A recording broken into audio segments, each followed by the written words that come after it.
Hello and welcome to LaRosa Reads. I'm Denise LaRosa and I just returned from a hair appointment, so I thought, what better time to record this video? Today I'm here to share with you my September reading plans. I'm going to start with the book that I am most looking forward to reading, and that is the Bookshop Sisterhood.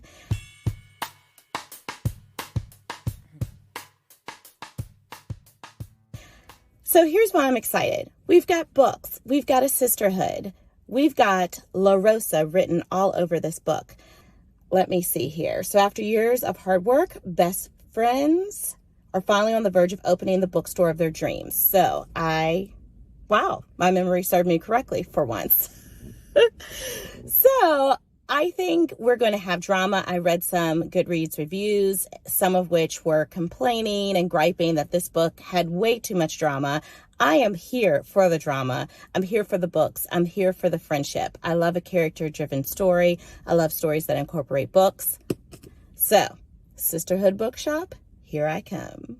The book that I'm least looking forward to reading this month is Americanah.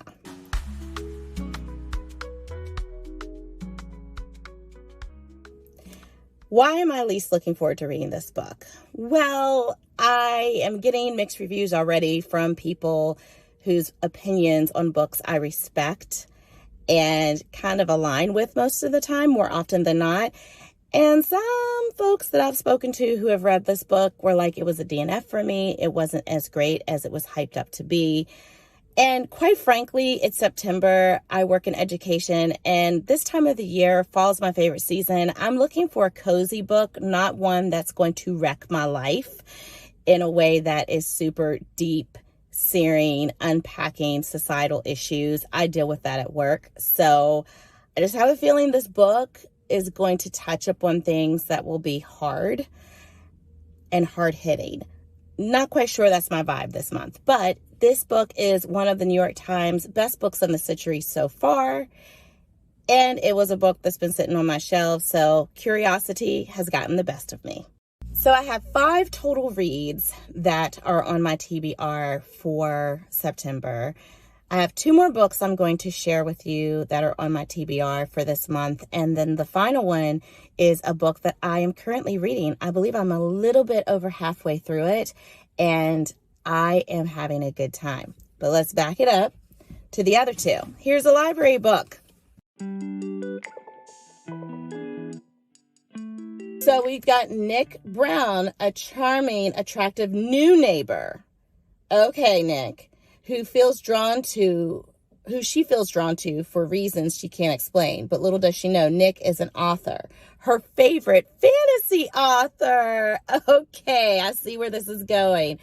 All right, I think this will be a fun time. It's a chunker for a romance novel. I kind of steer away from, I don't typically like chunkers for romance. I just feel like oftentimes when I've had thicker romance reads, I feel like it could have been condensed. It could have been 100 or so pages less. Like, let's just get to it.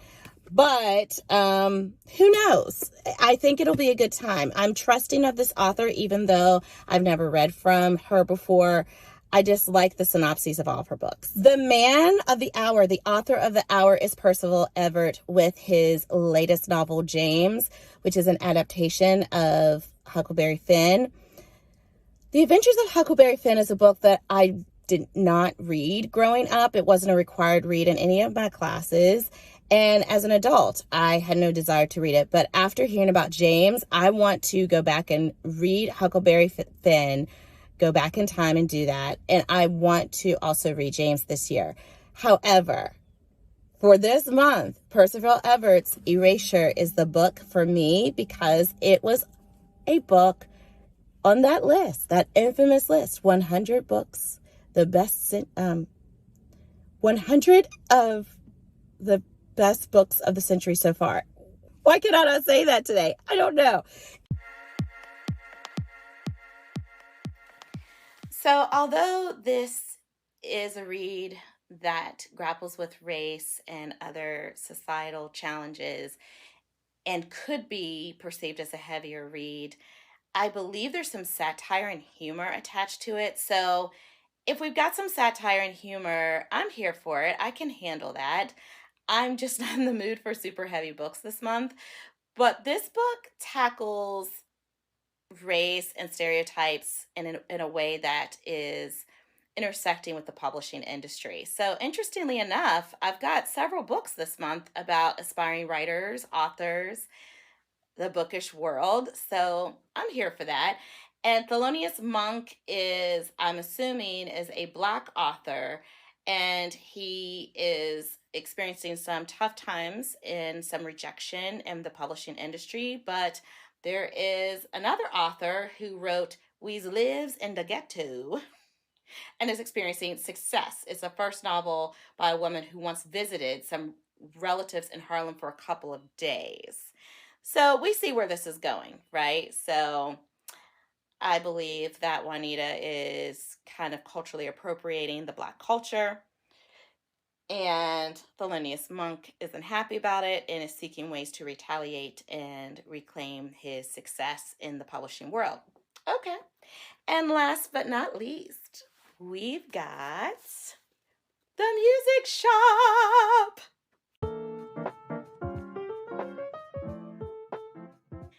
I am a little over halfway into this book, and it is your girl's vibe. I am so excited that I purchased this book, I want to say a year ago, and it's by Rachel Joyce, who is responsible for one of my all-time favorite books, Miss Benson's Beetle. She wrote this book, and it was published in 2017. Miss Benson's Beetle came out later in 2020. So I am thinking I have to reach into Rachel Joyce's backlist because this book features Frank, who owns a music shop, and he discovered music through his mother, Peg. And she just opened the world of music to him in very interesting ways. He is obsessed with vinyl and has only vinyl in his music store. But you guys, this is taking place in 1987. What was happening to vinyl back then? Well, I was around, and I'm here to tell you. People were done. They were finishing up their time with vinyl and enjoying cassette tapes and also exploring CDs. He refuses. Frank refuses, absolutely refuses to sell anything other than vinyl. And I'm a vinyl gal as well. He has his reasons, but he's also a businessman. This isn't really helpful for him as a businessman to be so strongly against or opposed to other forms of listening to music. With that being said, a mysterious woman appears at his music shop one day, and this mysterious woman is taking him on a journey of rediscovering who he is or discovering some parts of himself for the very first time. Yes, my friends, we have another character-driven book by Rachel Joyce, and I am loving the experience through and through.